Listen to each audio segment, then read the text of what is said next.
우리에게 주실 하나님의 말씀은 호세아 10장 12절입니다. 제가 봉독해 올리겠습니다. 너희가 자기를 위하여 공의를 심고 인애를 거두리라. 너희 묵은 땅을 기경하라. 지금이 곧 여호와를 찾을 때니 마침내 여호와께서 오사 공의를 비처럼 너희에게 내리시리라. 호세아서 10장 12절 보았습니다.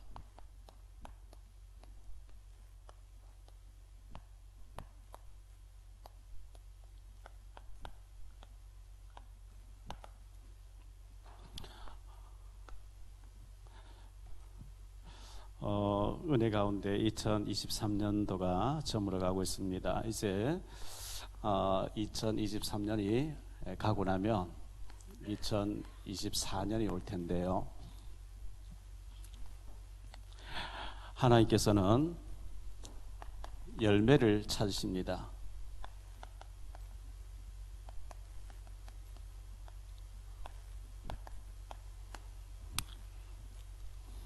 요한복음 15장 8절에 보니까 너희가 열매를 많이 맺으면 내 아버지께서 영광을 받으실 것이요 너희는 내 제자가 되리라. 주님께서 이렇게 말씀하셨고요. 누가복음 13장 6절로 9절에 이에 비유로 말씀하시되 한 사람이 포도원에 무화과 나무를 심은 것이 있더니 와서 그 열매를 구하였으나 얻지 못한지라. 포도원 지기에게 이르되 내가 3년을 와서 이 무화과 나무에서 열매를 구하되 얻지 못하니 찍어버리라. 어찌 땅만 버리게 하겠느냐. 대답하여 이르되 주인이여 금년에도 그대로 두소서. 내가 두루 파고 거름을 줄이니 이후에 만일 열매를 열면 좋거니와 그렇지 않으면 찍어버리소서 하였다 하시니라 그랬어요. 이 말씀에서 예수님은 우리에게 영적인 열매를 찾고 계시다는 것을 말씀해 주고요. 달란트 비유에서도 그렇게 말씀하고 있고 결산한 날이 온다 이렇게 말씀하고 있어요. 우리가 주일날 그냥 예배 한번 드린 걸로 다 됐다 이렇게 생각하면 안 되고 우리가 현장에 주일 예배 드리고 6일 동안 현장에 나가서 현장에서 응답받고 하나님 나라 일에 쓰임받는 그런 열매를 맺는 우리가 되어야 되겠고요. 주님의 지상 명령입니다.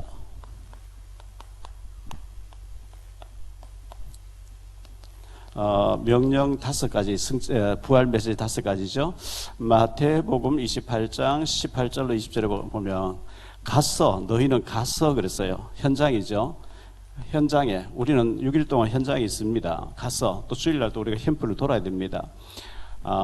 예비된 사람 만나서 복음 전해서 그 사람 중에 제자 삼을 사람을 제자로 세우라 이렇게 말씀했어요.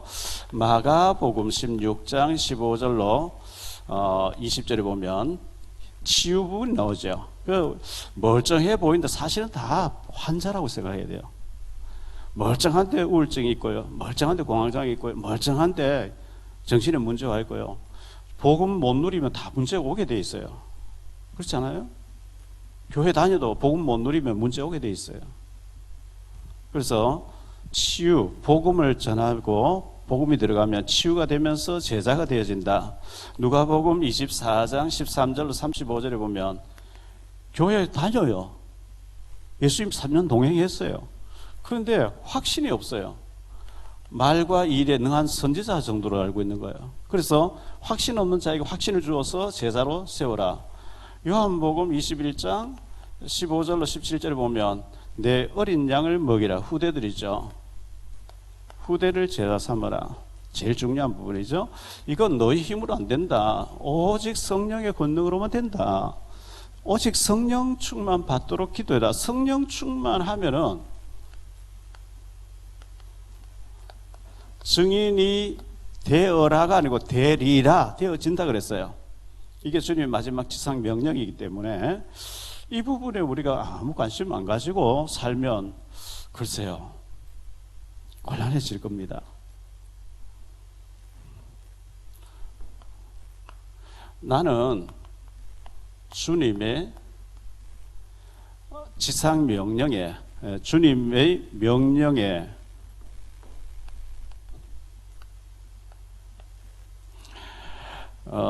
어떤 상태일까?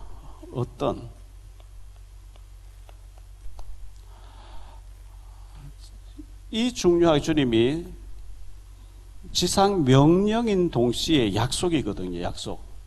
내가 이렇게 너를 축복할게. 너 이렇게 해라. 여기 어떤 반응을 내가 보이고 있냐 이거예요. 이것 때문에 얼마나 우리가 기도하고, 그래서 태신자 품으라 그랬고요. 예비대원 찾아라 이렇게 얘기하고, 그래서 여러분 속에 전도지가 항상 준비되어 있어야 되고, 자료 전달하려고 이렇게 해야 되고 해야 됩니다.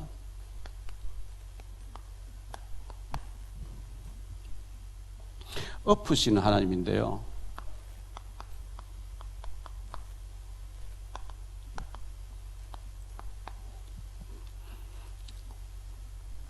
엎으실 때에 그러세요.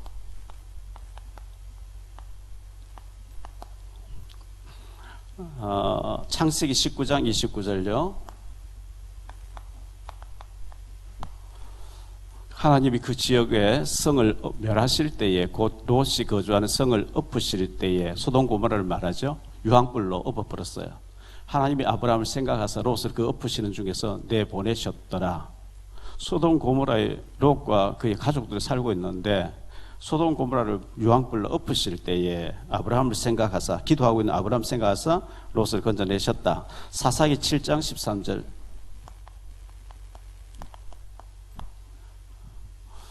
기드온이 그곳에 이른즉 어떤 사람이 그의 친구에게 꿈을 말하 이르기를, 보라, 내가 한 꿈을 꾸었는데 꿈에 보리떡 한 덩어리가 미디안 정령에서 굴러들어와 한 장막에 이르러 그것을 쳐서 무너뜨려 위쪽으로 엎으니 그 장막이 쓰러지더라. 기드온이 소심한 사람이고 두려움이 많고 숨어서 밀타작을 하고 있는데, 하나님 큰 용사여, 네가 이 미디안 손에서 너를 나라를 구해라. 제가 어떻게 합니까? 그러게 이제 증거를 주잖아요. 증거를 줬어요. 그래도 불안해하니까 너 부하를 데리고 저 미디안 진영 한 가봐. 밤중에 숨어서 그 미디안 12만 5천 명이 텐트 쳐놓고 누구 자는데 보초병서 어디에 서 있겠죠. 어떻게 해서 길을 딱 갖다 대는데 텐트 안에서 소리가 나는 거예요. 지금 누워가지고 구인들이 누워서 얘기를 하고 있는데, 한 친구 먼저 잠이 들었다가 깜짝 놀랐는데 꿈을 깨. 내가 방금 잠이 들었는데 꿈을 깼거든. 꿈을 꿨거든. 뭔데? 저 이스라엘 지역에서 보리떡 한 덩어리 굴러오더니 우리를 다 엎어버렸다니까. 그 기드온이다. 보세요. 기드온이 이렇게 와서 그 많고 많은 텐트 중에 한 군데 길을 갖다 댈 때 하나님 그 발걸음 인도하는 거, 구인이 미디안 구인이 꿈을 꿨던 거 깨는 거, 자기들 대화 나누는 거, 그 타임이 얼마나 정확하게 하나님 낮추십니까? 근데 보리떡 하나 굴러와서 미디안 진을 다 엎어버리더라, 이런 얘기를 하는 것을 보거든요. 욥기서 28장 9절입니다.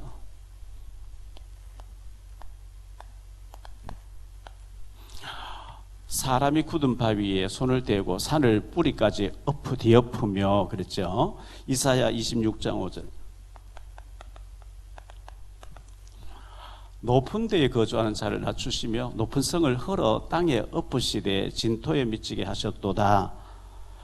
성경에 엎는다는, 엎으실 때 이런 얘기들이 참 많이, 여기 제가 오늘 일일이 다 말씀 못 드린 것 중에도 많이 더 나오는데요. 두 번째, 엎으실 때에 엎으시는 하나님.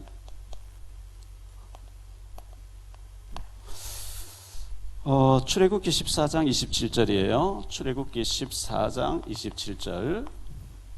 모세가 그 손을 바다 위로 내밀매 새벽이 되어 바다의 힘이 회복된지라. 애굽 사람들이 물을 거스러 도망하나 여호와께서 애굽 사람들을 바다 가운데 엎으시니, 홍해 물 속에 수장돼 버리죠. 병거 600승이라 그랬어요. 요즘 말로 하면 펜터기 같은 거 최고의 어떤 장비들이 들어왔는데 하나님 물에다가 엎어버렸다, 이렇게 말씀하고요. 출애굽기 15장 7절이에요. 주께서 주의 큰 위엄으로 주를 거스리는 자를 엎으시나이다. 주께서 진노를 발하시니 그 진노가 그들을 지푸라기 같이 사르시나이다, 이렇게 얘기했어요. 이사야 24장 1절인데요. 보라, 여호와께서 땅을 공허하게 하시며 황폐하게 하시며 지면을 뒤집어 엎으시고 그 주민을 흩으시리니, 그래서요. 에레미야 애가 2장 2절인데요.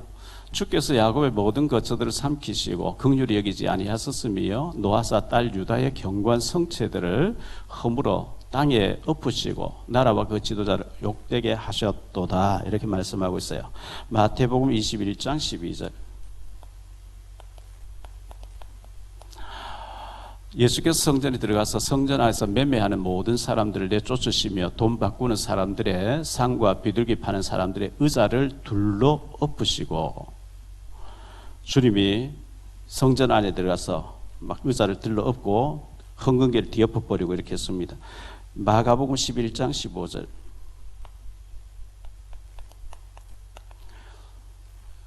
그들이 예루살렘에 들어가니라 예수께서 성전에 들어가서 성전 안에서 매매하는 자들을 내쫓으시며 돈 바꾸는 자들의 상과 비둘기 파는 자들의 의자를 둘러 엎으시며. 평상시에 주님이 인자하신 분이잖아요. 성경에 사복음서에 예수님의 행적이 나오는데 사복음서에 예수님이 웃으셨다 한 번도 없어요. 눈물 흘리셨다 세운다고요. 그리고 인자하신 주님이 막 노끈을 회초리를 만들어서 막 휘두르시면서 상을 의자를 막 뒤엎어 버렸단 말이죠. 왜 그렇게 하셨을까요? 보니까 틀렸기 때문에.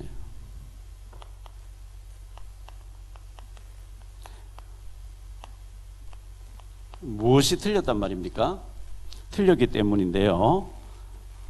이 새 뜰을 없애버렸어요. 새 뜰을 없앴는데 그 뜰이 어떤 뜰이냐 하니까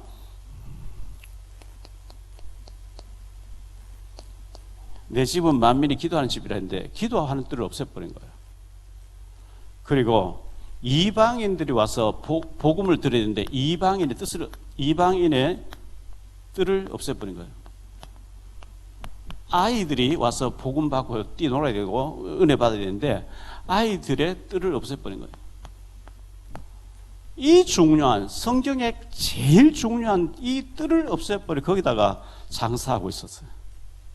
돈 바꿔주면서 고리대금하고 짐승 끌고 오는 거 다 태쳐놔버리고 자기들 파는 걸 안 좋은 걸 비싸게 파는 내 집을 강도의 굴허를 만들었도다.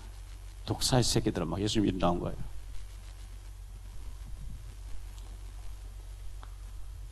두 번째로 생각할 말씀은요, 너희 묵은 땅을 기경하라 그랬어요.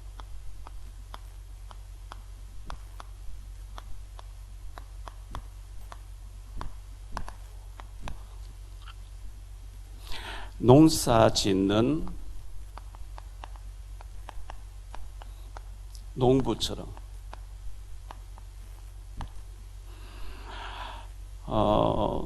성경에는 농부들 비유를 참 많이 하죠. 그때는 뭐 디지털 제도가 없고 아주 아날로그 시대의 원시적인 농경 시대였기 때문에 농사 짓는 말씀들이 참 많이 나오는데, 예를 들면 마태복음 13장 1절로 23절에 씨 뿌리는 비유 나오죠. 농부가 밭에 씨앗을 뿌리는데 돌짝밭에 길가에 가시덤불에 옥토에 떨어졌다, 이런 말씀도 있고요.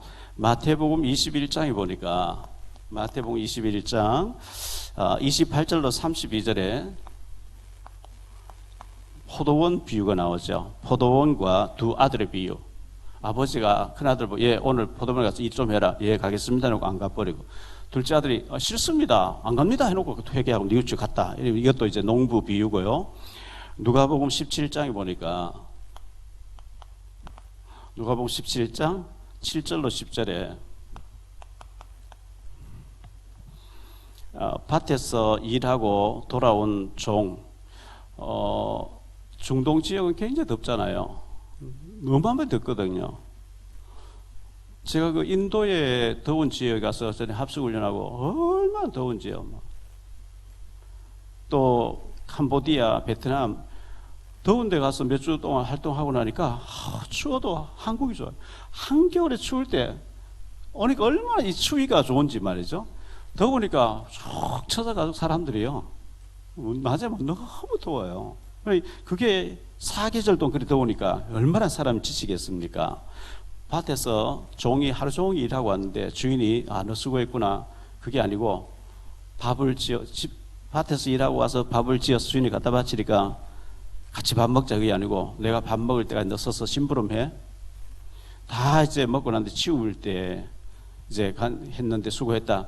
아닙니다. 저는 무익한 종입니다. 당연히 해야 될 일을 했을 뿐입니다. 이런 자세로 섬겨라 이렇게 말씀했거든요. 누가복음 15장에 보면 탕자 비유 나오잖아요. 큰아들이 들에서 일하고 오다가 무슨 일인지 뭐 풍물 소리 나오고 막 잔치 소리 나니까 종을 보내왔더니 예, 당신 동생이 탕자로 있다가 돌아왔기 때문에 아버지가 살찐 소를 잡고 동민들 다 모아서 지금 잔치를 베풉니다. 그러니까 막 큰아들이 너무 화가 나서 집에 들어오기 싫어하고 아버지가 와서 이거 전부 네 것 아니냐, 네 동생이 죽어도 살아났는데 기뻐하는 게 당연하지 않냐. 그것도 이제 농사 짓고 있는 큰아들의 비유를 얘기한 거죠. 자, 열왕기상 19절로 21절을 보면 엘리사 얘기 나옵니다. 엘리야가 엘리사에 가서 이제 기름 부으면서 선지자를 부르실 때 엘리사가 12결의 소, 24마리의 소를 가지고 한 결의가 2마리 소가 이제 쟁기를 잡고 밭을 가는데 제일 뒷자리에서 12결의 소 중에서 제일 뒷자리에서 엘리사가 밭을 갈고 있었다 이랬거든요. 엘리사도 농사 짓다가 부름받은 것을 보여줍니다. 이 외에 뭐 농부 얘기는 너무 성경에 많이 나옵니다. 농부는 농사 지을 때 인내해야 되죠. 인내해야 합니다. 금방 씨 뿌리고 금방 열매를 거두는 게 아니거든요. 인내해야 되는 거거든요. 디모데후서 2장 6절. 수고하는 농부가 곡식을 먼저 받는 것이 마땅하다. 농사 지은 사람 제일 먼저 맛보는 거예요. 여기 디모데후서 2장 1절로 7절에 보면 군사같이, 우리 신앙생활 군사같이, 그리고 선수같이. 군인은 뭐 명령의 복종이죠. 선수는 절제해야 돼요. 끝없이 절제, 먹는 것도 절제, 쉬고 싶어도 절제. 그러면서 몸을 단련시켜 가지고 선수로. 그리고 농부같이, 농부는 먼저 맛을 본다. 이렇게 했을 때 7절에 보면 범사의 주님께서 너를 축복하실 것이다 이런 말씀이 나오는데, 농부는 수고해서 먼저 농사를 지은 것을 다른 사람 먹는 건 나중에 먹는 것이고, 농부가 먼저 맛을 보는 것처럼 우리가 농부가 돼서 먼저 응답받는 그런 얘기를 하고 있고요. 고린도전서 9장 9절 10절인데요. 모세 율법에 곡식을 밟아 떠는 소에게 망을 씌우지 말라 기록하였으니 하나님께서 어찌 소들을 위하여 염려하심이냐, 오로지 우리를 위하여 말씀하심이 아니냐. 과연 우리를 위하여 기록된 것이니 밭 가는 자는 소망을 가지고 알며 곡식 떠는 자는 함께 얻을 소망을 가지고 떠는 것이라 이렇게 말씀했어요. 농부는 소망이 있어야 될 것을 말씀했고요. 히브리서 6장 7절. 땅이 그 위에 자주 내리는 비를 흡수하여 밭 가는 자들이 쓰기에 합당한 채소를 내면 하나님께 복을 받고 이렇게 말씀하고 있고요. 야고보서 5장 7절로 8절입니다. 그러므로 형제들 주께서 강림하시기까지 길이 참으라. 보라, 농부가 땅에서 나는 귀한 열매를 바라고 길이 참아 이른 비와 늦은 비를 기다리나니 너희도 길이 참고 마음을 굳건하게 하라. 주의 강림이 가까우니라. 농부가 봄에 씨 뿌리고 여름에 땀 흘려 가꾸고 가을에 수확하는 것처럼 우리가 빨리 열매 안 나온다고 해서 포기하지 말고 길이 참고 열매 나올 때까지 기다리라 이렇게 말씀했어요.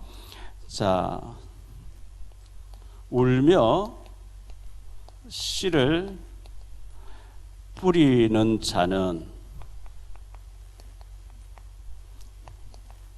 기쁨의 단을 거둔다 그랬어요.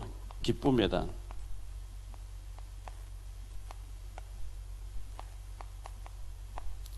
시편 126편 5절 6절이죠. 눈물을 흘리며 씨를 뿌리는 자는 기쁨으로 거두리로다. 울며 씨를 뿌려 나가는 자는 반드시 기쁨으로 그 곡식단을 가지고 돌아오리. 이 말씀은 우리가 일부러 뭐 울고 해라 그런 얘기 아니고, 그만큼 열매를 거둘 때까지 눈물도 정성도 고통도 따른다는 것을 의미하는 거죠. 호세아 10장 12절. 오늘 말씀이죠. 너희가 자기를 위하여 공의를 심고 인애를 거두라. 너희 묵은 땅을 기경하라. 지금이 곧 여호와를 찾을 때니 마침내 여호와께서 오사 공의를 비처럼 너희에게 내리시리라. 너희 묵은 땅을 기경해라. 묵은 체질을 갱신하라는 거죠. 묵은 오래된 고정관념, 잘못된 고정관념 바꾸라는 거거든요. 에레미야 4장 3절입니다. 여호와께서 유다와 예루살렘 사람에게 이와 같이 이르노라. 너희 묵은 땅을 갈고 가시덤불에 파종하지 말라. 이렇게 말씀했어요.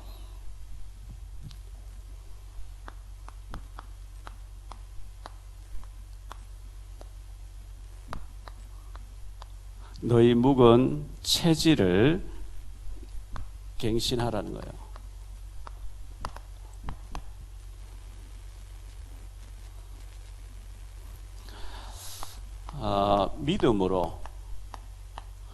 믿음으로 나를 갱신해야 됩니다.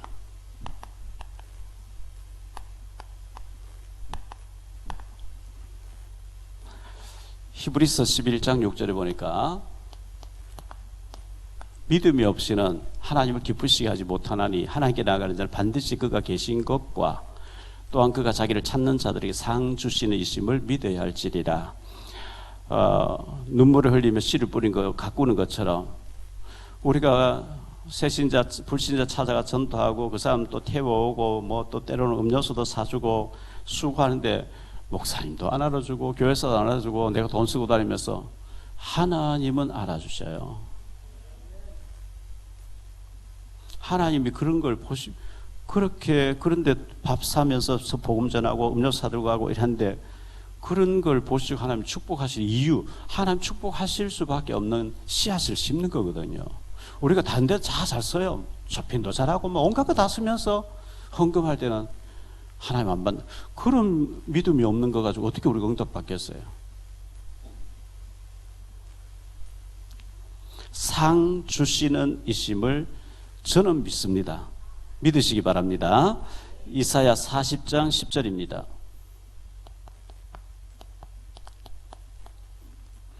보라, 주 여호와께서 장차 강한 자를 임하실 것이요 친히 그의 팔로 다스리실 것이라. 보라, 상급이 그에게 있고 봉이 그의 앞에 있다.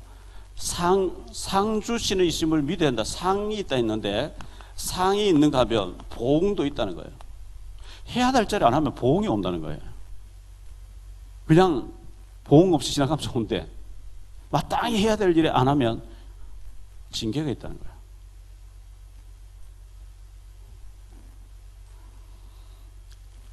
이사야 62장 같은 말씀을 하고 있죠. 62장 11절이에요. 여호와께서 땅 끝까지 선포하시되 너희는 딸 시온에게 이르라. 보라, 내 구월이 이르렀느니라. 보라, 상급이 그에 있고 보응이 그 앞에 있느니라. 상급이 있습니다. 반대로 당연히 해야 될 일 안 할 때 보응도 있습니다. 보응이 없고 징계가 없으면 우리 마음대로 살죠. 뭐 가지고 아무것도 없는데, 근데 징계가 있단 말이죠. 보응이 있단 말이죠. 골로새 2장 7절입니다. 그 안에 뿌리를 박으며 세움을 받아 교훈을 받은 대로 믿음에 굳게 서서 감사함을 넘치게 하라. 이것도 감사하고 저것도 감사하고 작은 것인데 너무 감사하고 그럼 더 주고 싶죠. 더 주고 싶죠. 왜? 작은 것에 너무 감사하니까요.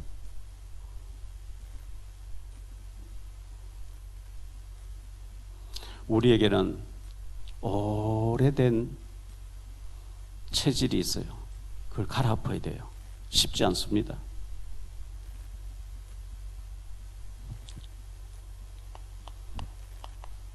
믿음으로 도전하라 그랬어요. 우리가 믿음으로 도전해야 되는데 마태복음 11장 12절이죠. 세례 요한 때부터 지금까지 천국은 침노를 당하나니 침노하는 자는 빼앗느리라. 천국의 축복은 만일에 열려 있어요. 누구든지 믿음으로 도전하면 차지한다고 이렇게 말씀하고 있는 거거든요. 누가복음 16장 16절. 율법과 선지자는 요한의 때까지요. 그 후부터는 하나님의 나라 복음이 전파되어 사람마다 그리로 침입하느니라. 신약 시대는 누구든지 도전하고 침략하면은 주님께서 그 믿음을 보시고 응답하시는데요.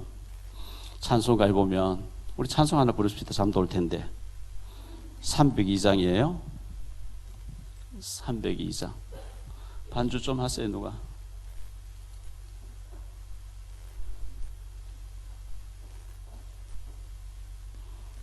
(302장)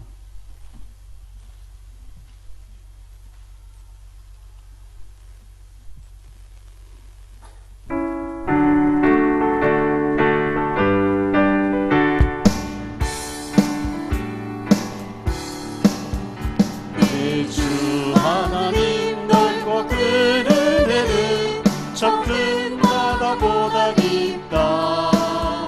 너 곧 낮추를 길러 깊은 데로 저 한가운데 가보라. 언덕은 떠나서 장파에 배 띄워 내 주 예수 젖어가라.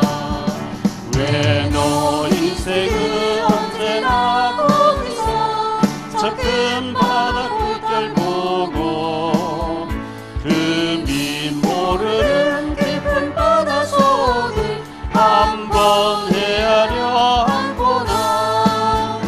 언덕을 떠나서 장파에 배 띄워 예수 은혜의 바다로 내 맘 거쳐가라. 많은 사람이 얕은 물가에서 저 큰 바다 가려다가 살싹거리는 큰 파도 보고 마음 약하여 못 가네.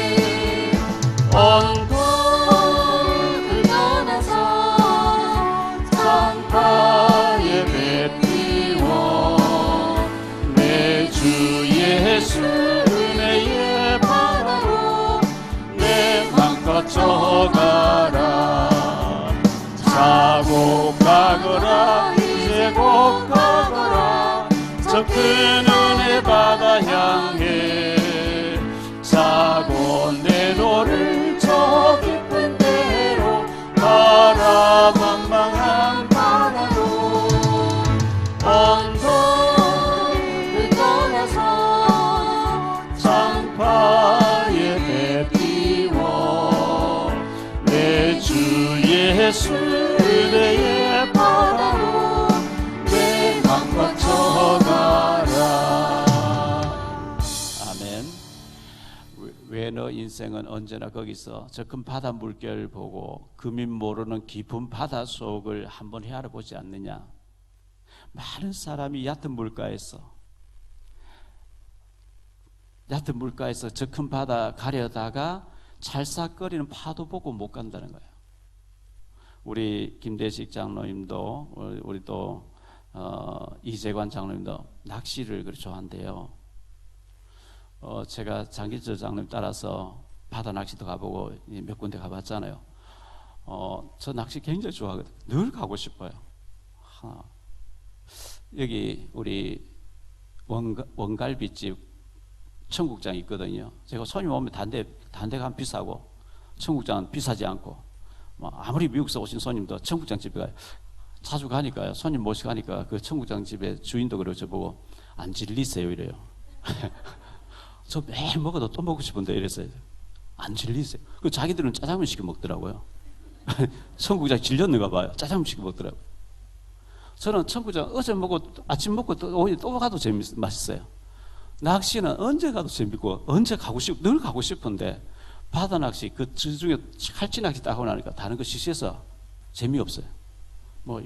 여기 소래 저기 뭐죠? 영흥도 가서 몇 마리 잡으면 재미가 없어요. 저 바다에 가서 칼질 탁 하는데요. 5마리, 6마리가 막 올라오는데 그거 맛보고 나니까 다른 낚시 식시해서 못 가겠어요.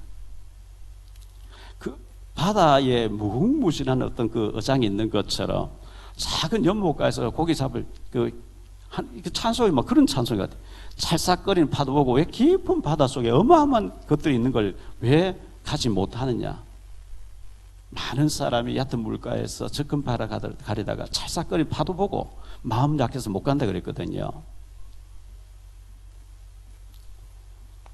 자, 묵은 현장을 기경해야 돼요. 현장은 묵어 있어요. 묵은 현장을 기경하라 했는데요. 현장에 이단들만 슬치고 있습니다. 마태복음 9장에 보니까요. 36절로 38절인데요. 마태복음 5장, 6장, 7장에서 주님께서 산상보훈에서 말씀을 전해주고 8장, 9장은 현장을 보여주는 장면인데 9장에 이제 마무리를 지으면서 무리를 보시고 불쌍히 여기시니 이는 그들이 목자 없는 양과 같이 고생하며 기진함이라. 이에 제자들에게 이르시되 추수할 것은 많되 일꾼이 적으니 그러므로 추수하는 주인에게 청하여 추수할 일꾼들을 보내주소서 하라 하시니라.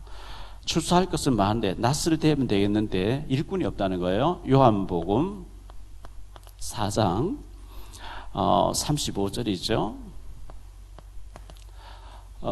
너희는 넉 달이 지나야 추수할 때가 이르겠다 하지 아니하느냐. 그러나 나는 너희에게 이르노니 너희 눈을 들어 밭을 보라. 희어져 추수하게 되었도다.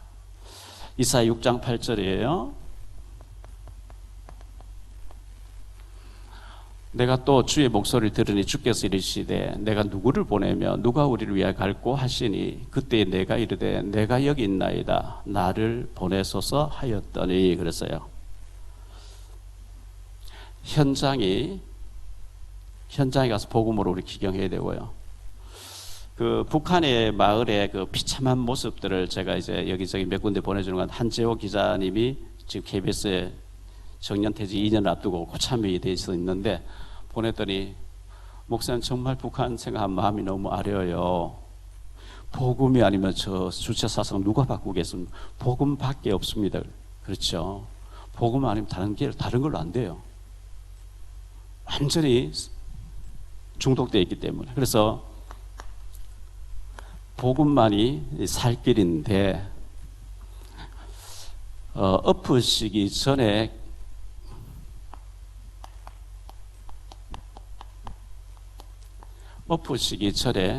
갱신하라 그랬어요.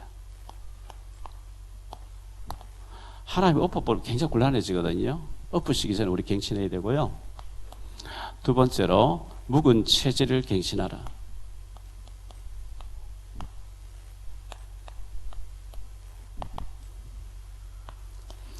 세 번째, 묵은 생각을 갱신해야 됩니다.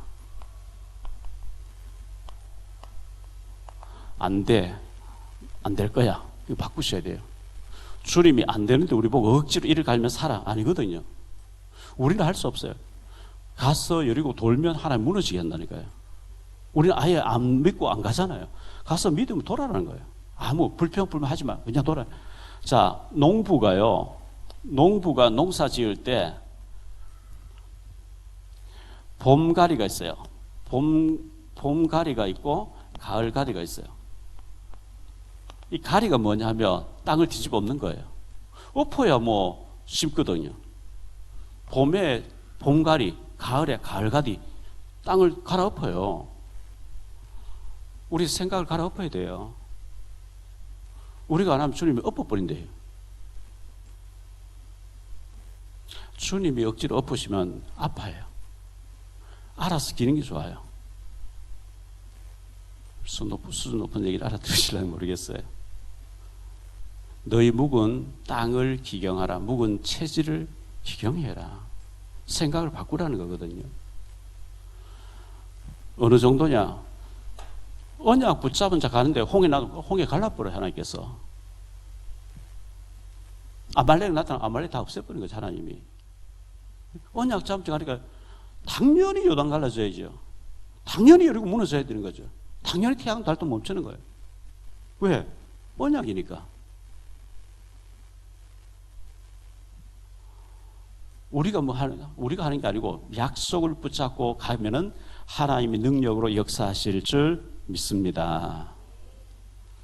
너희 묵은 땅을, 우리 묵은 체질, 묵은 생각 안 돼, 못 돼, 하면 안 돼, 할 수 없어.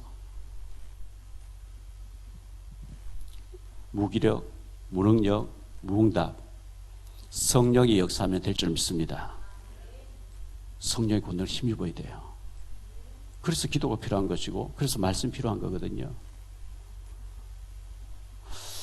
제가 얘기도 늘 했잖아요. 저는 안 돼요, 못 해요. 이게 막 완전히 체질화되어 있던 사람이죠.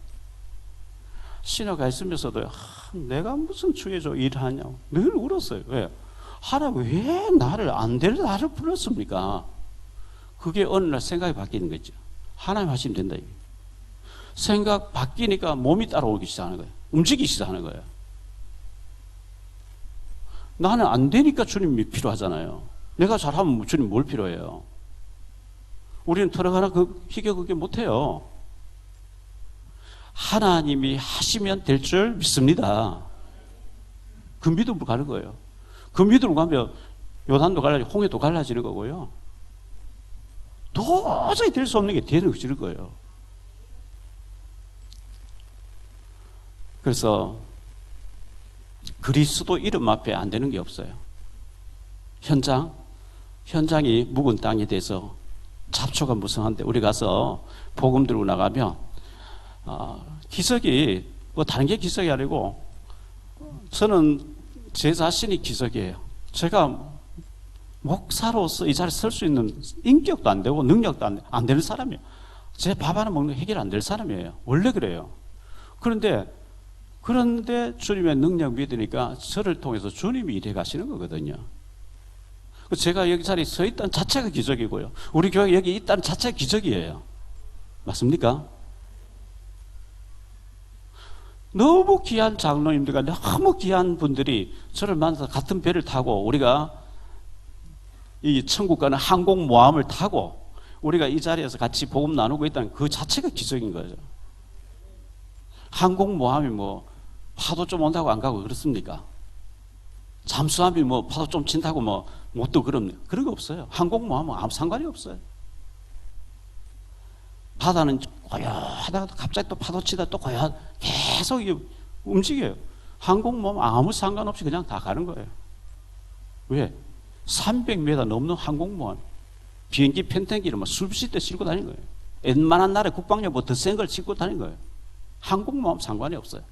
우리가 그리스도와 세계보면 언약 붙잡고 나가면 항공모함이 될 줄 믿습니다. 누가 우리를 막겠어요? 사탄이 막겠어요? 못 막아요. 복음이면 막는데 복음이 확실하고 현장 확실하게 여기에 딱 생을 걸어버리면 우리 능력이 아니라 하나님의 창조의 역사가 있을 줄 믿습니다. 그래서 우리 좀 정신을 바짝 차리시고요. 정말 불신앙 없애고 모였다 하면은 사모늘, 모였다 하면 감사 포럼, 그때 기적이 날 줄 믿습니다.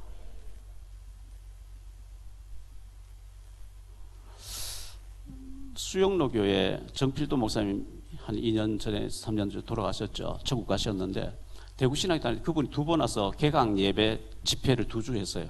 2번씩 했어요. 와, 얼마나 은혜 되든지 뭐 그때요. 얼마나 큰 교회입니까? 한강 이랍이 제일 큰 교회인데요.